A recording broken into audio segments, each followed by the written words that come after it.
Welcome to Mindless Entertainment. I am Jesse Milestone, and today, yes, we are finally going to talk about Infinity War. But first, we're going to talk about a thing that happened when I went to see Infinity War, because I have a lot of anger about it. I kind of need to let it out, all right? So I go to a screening at 9:45 with a bunch of good friends, right? 9:45 p.m., Friday night, opening weekend. And somebody has decided to bring their infant child with them to this screening. Yeah, so, like, a portion of the way through, maybe halfway, a little more through, the kid starts crying, and the person, the adult parent, presumably, picks it up and just slowly marches it just across the middle of the fucking theater and out, where it can disturb us no longer, until they come the fuck back in. And the kid starts to cry again, and they just, don't do anything about it. Don't do anything. So this is going on and off for the rest of the goddamn movie for, like, at least 45 minutes of this kid fucking crying in this theater. What? Who does that? Who the fuck does that? Like, I get it. Sometimes I will have to endure crying babies on airplanes. Sometimes that'll happen. I've made peace with that. I don't like it. It makes me angry. Makes me want to punch the babies. But I've made peace with that. In a fucking movie theater, there is no reason I should be going to an action movie like Infinity War at 9:45 p.m. on opening weekend and have that experience disturbed by a crying baby. Like, where does this get fun for the baby, by the way? Talking about some bad fucking parenting. What enjoyment is this infant child going to get from being kept up really, really late, taken to a giant dark room with people it doesn't know, and just hear really, really loud noises for hours? That's not fun for the kid. That's not nice for the kid. It's fucking selfish because you couldn't find a sitter or whatever, and you just had to go see Infinity War. Oh my god, before anyone spoiled it for you. So fuck everyone else in this theater. You're taking your goddamn baby. Fuck the baby too. You're going. That's what's happening. And when it cries, you're like, no, I can't miss any of this movie. I'll just coochie-coo it here while I just ruin everyone else's movie-going experiences because fuck everyone else. I'm sorry. You should have your child taken away from you before you can raise it to be as inconsiderate and fucking selfish as you are. You should. And then you should no longer be allowed to procreate. You maybe should be shot also, but we'll leave that judgment to others. You should certainly not be allowed to procreate. Or, better yet, you can still procreate, but we will just take all of those children away from you, because fuck you. You don't deserve that. Anyway. That's not the point.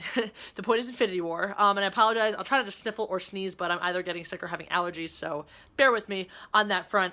In case you don't read good, there are spoilers in this video. There are all of the spoilers in this video. Every single spoiler. In fact, everything I say for the rest of this video is just going to be a whole bunch of spoilers. So, here we go. Like I said, I promise you, my honest opinion is that I very much enjoyed sitting through that movie. I had a blast. I laughed. It was a great theater. It was a lot of great energy. The ending, holy shit, the ending was I was not expecting that. I was very, very pleased by that.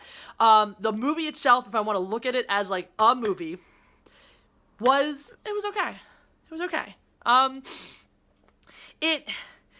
It had a lot, look, it was a huge let's just say this, the fact that it was okay, given how much it was undertaking, is pretty impressive. I mean, there are a lot of really impressive things that were done. There were a lot of really good things about the movie, and we'll talk about those as well. We'll talk about the good and the bad, because I loved a lot about this movie. And if you saw my speculation video that I put out a few months ago, one of my biggest concerns was screen time. I didn't think that they were going to be able to balance and give appropriate weight to all bajillion characters that they were going to have in here. You know, especially like given the trailer that showed that not only was Black Panther going to be in here, but all of Wakanda is going to be here too. That's a lot. There are a lot of characters to job. I mean, we introduced a whole bunch of really important characters in the Black Panther, and they all came back.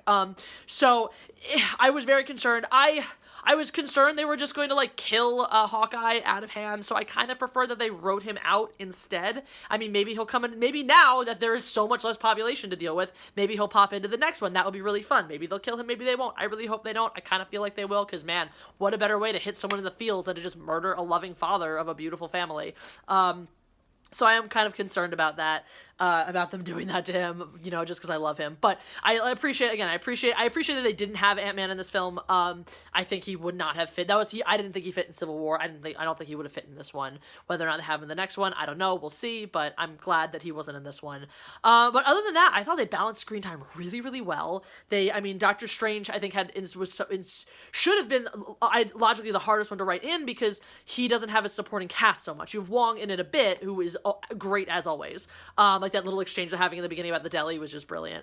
But he really, I mean, Benedict Cumberbatch is awesome, so who was worried about that? He just floated right into this world. And they did a lot of good stuff. Like, they really, the way they matched characters head to head to help help intermingle those worlds. So you had Doctor Strange, and Tony Stark, in that place. And the one that you had Thor and Star-Lord. Oh my God, that was so great. That just, and that, I thought they handled that really, really well, because when you look at it, like, tonally, and that's always, I mean, that was a big thing they balanced well with the Avengers, is because Thor always had that sort of lighthearted, more campy tone, and they balanced him in with, the different elements of the other characters, and I thought that tonally, it was going to be the most difficult one to take in Guardians of the Galaxy, which is generally much campier, and I thought they did that brilliantly. I thought one of the huge challenges there, too, is you have Thor, where a lot of the humor in Thor comes from him not getting stuff, and you have Drax, where all of his humor pretty much comes from him not getting stuff, and the way that they made those two things incredibly distinct was great. By the way, my friend has a theory that Drax is straight trolling all of us all of the time. And I think that theory is greatly exemplified when, they're like, I'll do you one better. Why? Or who is, I'll do you one better. Where is Gamora? I'll do you one better. Who is Gamora? And then he's like, I'll do you one better. Why is Gamora? And at that moment I was like, yeah, I think maybe he is. I mean, maybe this whole time, once he realized that he saw the world in a different way because humor wasn't a thing, and once he started to understand what humor was, like that whole I'm invisible thing was just straight trolling, So that's a fun thought. So those are things I liked. I liked all that stuff. That stuff was great. It was interesting the way they balanced, and you knew this was going to have to happen. Humor and levity and weight, the light and the dark of it.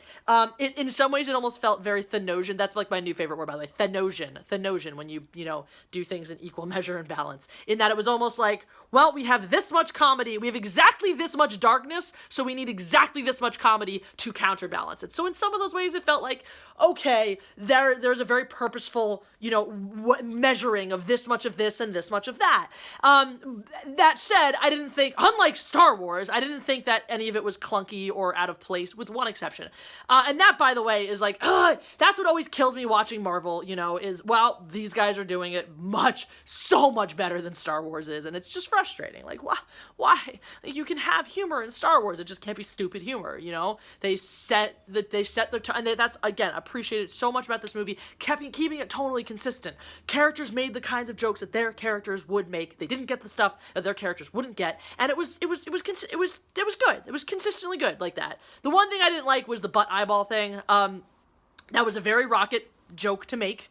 It just felt a little bit too ridiculous that, like, Thor stuck a butt eyeball in his, like, an eyeball that had been in a butt in his face. That was just a little too ridiculous. And I discussed this at length with some people about how they could have handled it in a way that was a little more Thor-esque. But it was just, that one felt just a little, like, more, for the audience, and just didn't fit. But other than that, I thought, again, tonally they matched everything really, really well. Now, let's talk about Loki. This is a trend in my life now. I take my heroes, take my favorites, take the loves of my lives, and just murder them. And not just murder them, but murder them in really stupid ways. Because that was, of all the big things in this movie, that was the thing I probably had the most problem with. Not the fact that they killed Loki. I'm actually kind of okay with that. As sad as it is, I'm okay with that. Or is he gonna come back? He might. Obviously characters are gonna come back. I don't think Gamora's staying dead. I really don't. And that was actually a big thing for me. We'll get into that as well. I don't think she is. I never thought from the moment that he killed her, I didn't think she was staying dead. Loki, I'm not sure about. Maybe he will. Maybe they'll bring him back to kill him again. That's also very possible. And maybe they'll bring him back to kill him in a better way, because I would like that. It didn't make any sense. I mean, the last time we saw Loki, the last thing he did was save all of Asgard. To be a good person and save Asgard? No, so that everyone would fucking worship him and he could be a hero again. That was the entire impetus of that movie, is how much Loki enjoyed being a hero. He didn't do heroic things in that film at any point to do good, or he never does, to do good. He did it so that people will love him and worship him as a hero, because he just wants to be loved. That's Loki's character. He just wants to be loved. So, like, I bought that he wasn't gonna let Thor die. I was a little disappointed, honestly, but I bought that he wasn't gonna let Thor die, because, like, we've just had all this bonding and sort of, in Ragnarok, this uncovering, this bit by bit uncovering of this deeper emotional connection. And so I like that he could finally acknowledge that and be like, no, I don't want you to kill my brother. Have the universe instead. Very Loki. Loki nobly sacrificing himself, like all of a sudden, just immediately being like, I'm gonna be the good guy. Slow play, not sort of short play, not a long play, not a big, not even a particularly intelligent or well thought out scheme of just like, I'm gonna try to kill you now, do the noble thing right here. Not a Loki move, not at all. We haven't seen him go through the journey that would lead him to be that self-sacrificing. You know, when he pulls the whole like, I will serve you, we're expecting him to play the long game here, right? We're expecting him to puppy dog around Thanos until he just can't take it anymore. That's what I was expecting. I'm not sure that would have fit into the movie really well, but it would have made more sense, or at least, you know, at least in that situation, have him pledge loyalty, like go for that long play and have Thanos be like, I don't believe you, and kill him. That's sort of what I was expecting, and I would have liked that better. I would have appreciated that better, because it would have just fit his character more. Did not think it fit his character, so that bugged me a lot, because I love Loki. He's the best villain ever, though I got a new man in town. I don't know if we talked about my villainy fetish. I'm deeply attracted to villains, so I don't give a shit that he's ginormous and purple. Thanos, so good ability. We're not even there yet. We're still in the death stuff. So that was the thing. How very Game of Thrones of you. Just start the movie by killing out somebody we think is important that we love and we were expecting to see in the movie. Very, very Game of Thrones of you. Now, this opens the door, unfortunately, for the side effect of Game of Thrones, which is that nobody is safe. Immediately right off the bat, you're like, no one, and that was two of the perfect storm things that I thought detracted from the overall gravitas of the film, is you have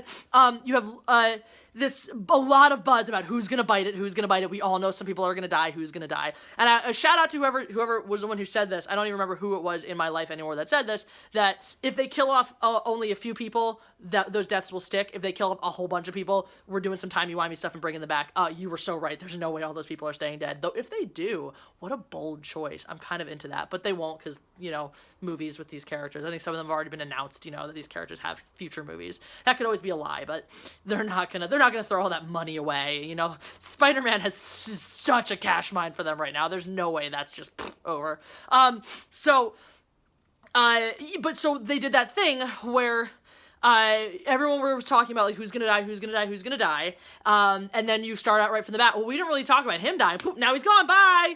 Not really a person everyone was like, I think Loki's gonna die this movie. So you open up the door immediately for, like, nobody is safe, who's gonna bite it next, and we're just gonna wantonly kill people at any point in the movie for any reason. So when it happened, it was less surprising, and it had less weight to it, because you're like, we were told within the first 10 minutes of the film that this is what the movie was gonna be. The movie was gonna be Thanos kills people, that's what happens. So for me, it really detracted from some of the gravitas. It was very predictable in a lot of those ways. I mean, like, the second that they get to the Soul Stone, which, by the way, like, that was just weirdly Lord of the Ringsy, you know, random, you know, ring wraith in a cloak and, you know, random tower, and I don't know. It was cool, but it was also, you know, a little weird. And then the second he says the whole, you have to sacrifice the thing you love the most, we're all like, shit, he's gonna kill Gamora, obviously. And so when she has her whole little speech there, you're like, this is kind of dumb. I mean, we know he's just gonna kill her. Why is she making herself look so fucking ignorant to sit here and be like, ha, ha, ha? I mean, I get it. You know, she never believed he loved her and whatnot, and maybe on her way to the ground, she has a touching, tender moment of, oh, daddy loved me after all, splat. But I don't know. It just felt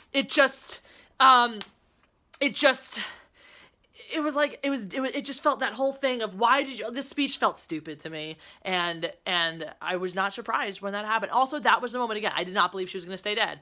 That was the moment for me where, like, everything that bad that happened to people ceased to matter, because I was like, Gamora's not dead, they should bring her back. Maybe I'm wrong, but I lost a lot of the weight and the depth for that reason. So there was that. There was some of the repetition that bothered me, the repeated motif of, give me this thing. I will never. Here, I'll kill your favorite person. No, just kidding. You can have the thing. That's just it. I don't like that they just flagrantly did that, like, a bunch of times in a row with various characters. And I do like that Star-Lord was actually pulled the trigger. I really like that. I like that a lot. Granted, he loses a lot of those, like, moral high ground points by then beating the shit out of Thanos when they could have gotten the gauntlet off. But whatever. So, but yeah, like, the first one of what bugged me the most, because you had almost the same thing with with Loki and Thor, you know, give me the Tesseract, I will not. Here, I'm gonna kill your brother. Oh, fine, have the Tesseract. And then Gamora and Nebula. Tell me where the Soul Stone is. No, I will never. Fine, I'm just gonna torture and kill Nebula. Oh, fine, I'll show you. Really, after being the person who said, kill me, because I don't, like, I would rather die than I would rather tell you, the love of my life, to murder me in cold blood, because the psychological scarring for you and the me being dead are nothing compared to him getting the Soul Stone, and then just to turn around and just crack like a little bitch. I mean, Gamora, I thought more of you than that. I mean, maybe that's why I didn't care that much that she died. It was because I lost all respect for her in that moment. I'm like, yes, I don't want to see Nebula suffer either, but for fuck's sake, have a backbone, woman. So that pissed me off. It was just that same moment, and that I repeated over and over and over. So I didn't mind it as much when they repeated and changed something, you know, like the fact that Star-Lord was willing to pull the trigger, and then Bubbles. Bubbles! I thought it was a little funny that I didn't like that they repeated the Bubbles trick twice in the movie, but that was a little, like, lazy writing for me, but whatever, not a big deal. I also liked that after saying, I would gladly let either of you die, Doctor Strange then did this life-save thing for Tony Stark, and in a moment that if you're stupid, you're like, oh, how sweet, he's human after all. But if you're not stupid, you're like, oh, this is the only way. He knows something we don't. He's got a trick up his sleeve, even though he's not gonna be around to tell us what it is. Clearly that was like for, so I did appreciate the framing on that. I didn't love that this is literally 5 different times in this movie though. There's give Thanos what he wants by do the right thing and sacrifice this person, or give Thanos what he wants. 5 different times, because you had, of course, Wanda and Visions, and I mean, she ultimately tried to do the right thing. Took her way too fucking long. This movie could have been a lot shorter if she had just done that. But props to her for eventually finally doing it, even though it took her for fucking ever. But that was a cool thing. So onto some things that I did like though. So I didn't like that repetition. I thought it was stupid. Oh, the last thing, we'll talk about one more thing I didn't like, and then we'll talk about all. It's just something that was great about the movie. Because of all of the setup that we had gotten from other movies and external material, it felt at points where they just, rather than really, really enrich a moment and a scene and a character to the fullest extent that it should have been, they were kind of like, all right, well, you know who this person is and you know how they feel, so, you know, just fill in the blanks. Here you go! And I understand that you had to, otherwise the movie's gonna be 4 freaking hours long, but I thought it lacked some depth at points because of that, because you're like, you just already know these people, so just here, you know, kind of just accept this thing is happening, you know, and just some things just felt a little quick, you know, the moment where, you know, please, if Thanos gets me, kill me, I love you, with between Gamora and Star-Lord, how fucking touching. But we almost don't really have time to process it in a way, because it just, and it's not the end of the scene, it's the lead into it. It just leads into it sort of so quickly. We're gonna go after Thanos. Okay, kill me. I love you. You know, like, what? A little frenetic. So that kind of stuff, I was like, well, yes, I'm along here for the ride because I do know these characters. I have seen all the damn movies, but I measure this stuff when you write a movie like this. Obviously, you can't be expected to appreciate its to extent if you haven't seen the movies that have come before it. But I feel like the emotional weight and certain things should still exist there for people who haven't seen other ones. And I feel like maybe I mean, look, if you haven't seen other ones, talk about it. Maybe I'm wrong, but that was, for me, it just didn't feel as weighty as it could have been. Now, Thanos' henchmen were great.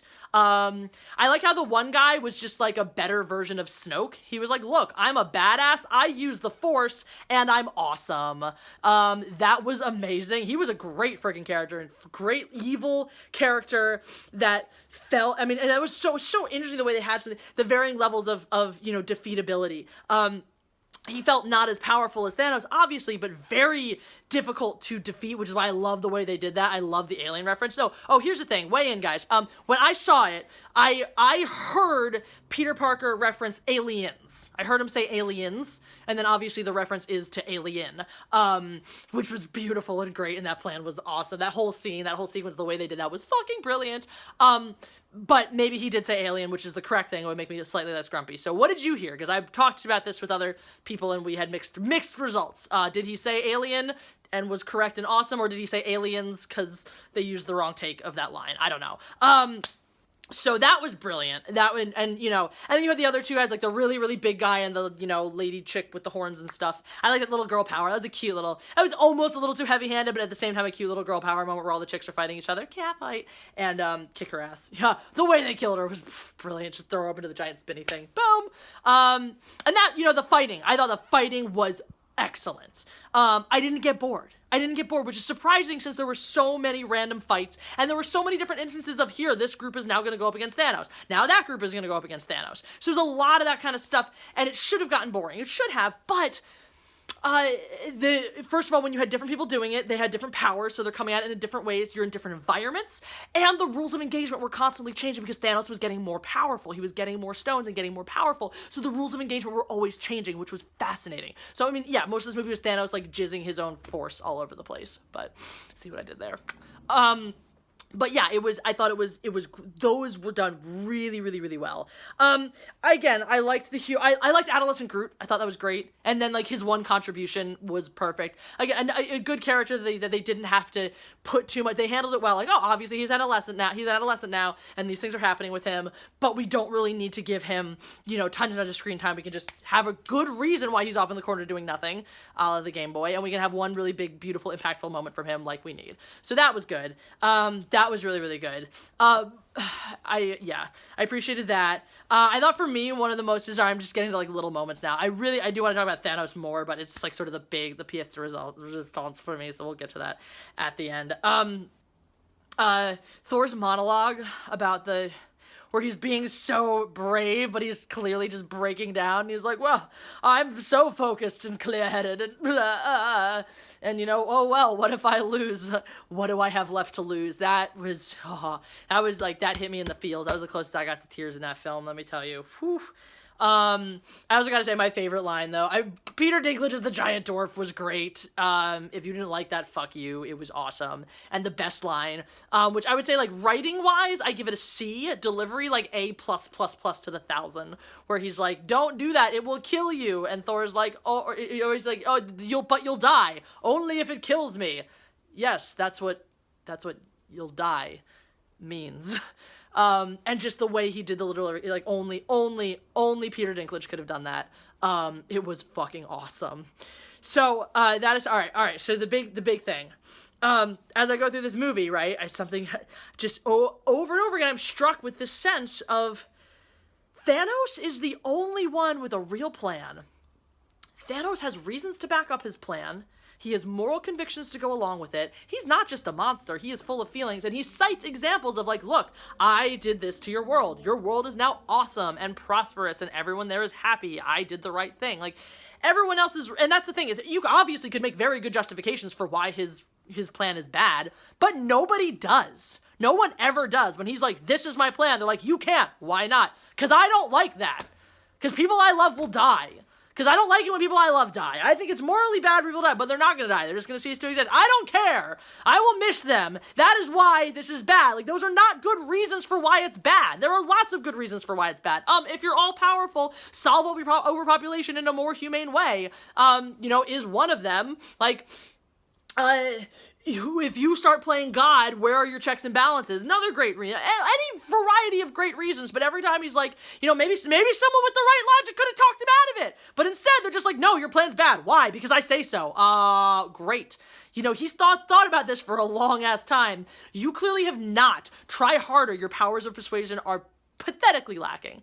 So no one really has a good plan. No one has a good reason for doing anything. Everyone is very, very weak in their convictions, because once again, all you have to do is threaten someone they like, and they cave immediately and give, this guy that they think is the epitome of evil more ridiculous amounts of power. I mean, that's like, okay, Doctor Strange gets a pass for now, because we don't know what he's gonna do next.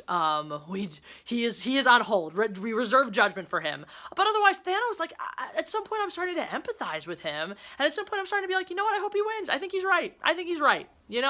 Fuck it. No one else is coming up with a better solution, so let's just go with his, because of all of the proposed solutions right now to peace in the universe, his is actually the best.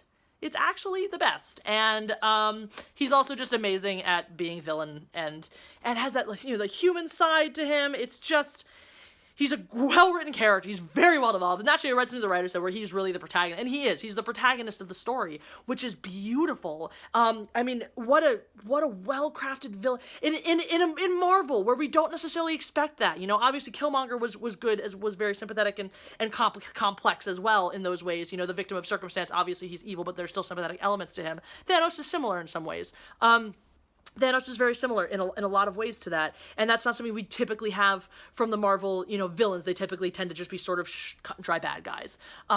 So that was a lot of, it was good for that, and to get into his head more and really follow his story was a lot of fun for me, and the boldness of just snap the finger and to go with that too, like to go with the snap finger reference, a couple of times, and then to see it, have it be such a weighted concept. He could snap his fingers and half the universe will cease to exist. Like, we sort of harp on that a little bit as such a weighted concept, and then all of a sudden, and there it is. It happens. I mean, talk about jizzing force all over the place. Whoa! I came in my pants a little bit when that happened. So that was really, really, that ending kind of made up for any of the other issues I had with it. And to see him at peace at the end, to see him in that, tranquility of that simplicity that he was living too, that beautiful tranquility of, I did this, I've accomplished my purpose. And perhaps we'll see some negative ramifications of that in the next movie, but in that moment, he seemed very content, That's always, you wonder, well, what happens when you accomplish your purpose? Well, right now, he seems to be at peace. And it's so bizarre. Like, I'm so interested to see where they go next. That's the best part about it, is, there were so many ways they could have ended this. It's going to end on a cliffhanger because it's a two-parter. And there's so many ways they could have ended this. What I loved about this is, it is a huge cliffhanger, obviously, but it's also so neatly wrapped up in a nice little bow. It's beautiful. Like, what if Marvel came out tomorrow and was like, that's it. That's the end. That would be amazing. They're not going to do that. But it was a very bold choice, and I liked it in my soul. It hit me in my soul places, and it made me really happy. So that's, again, I had issues with the whole movie. I enjoyed watching it because I typically enjoy watching Marvel films. They're fun, they're funny, they're entertaining. I didn't think that overall it was a very rich, quality film. I think it did what it had to do. It reminded me of Harry Potter 5 in a way. I think I even mentioned that in my concerns thing. It reminded me of Harry Potter 5 in the sense that, like, here's the skeleton of what we need to do, and we're pretty much going to do that. I think they had a lot more layers on it than Harry Potter 5 did. But essentially it was like, here's the things that have to happen. Great. This is what time we have left. Okay, we'll fill in here. And the stuff they filled in was good stuff they filled in. But, if the this is what we have to do was perhaps a little shorter, we would have had a richer story around it, if you catch what I mean. But Thanos was amazing, and that ending, so good. What'd you guys think? Let me know. I'm always interested. And even if I'm not, other people in the comment section might be. So many exciting things coming up this month. By exciting, I mean horrible if we're talking about Solo. But we're having a funeral for him on May 25th. If you're in the Los Angeles area, you should come hang out with me wherever I'm going to be drinking. If you're not, wear black, be in mourning and stuff. I'm on Patreon if you want to be part of that. That's really fun. I like it. Other people seem to like it too. You can talk to them. Hey, patrons, leave a comment. Tell everyone how awesome it is to be one of my patrons and all the great things that happen. Totally. Because you will, because you like me. I don't know. And yeah, also Deadpool is happening this month. I'm very excited about that. So that's all for right now. And I love you guys. Goodbye.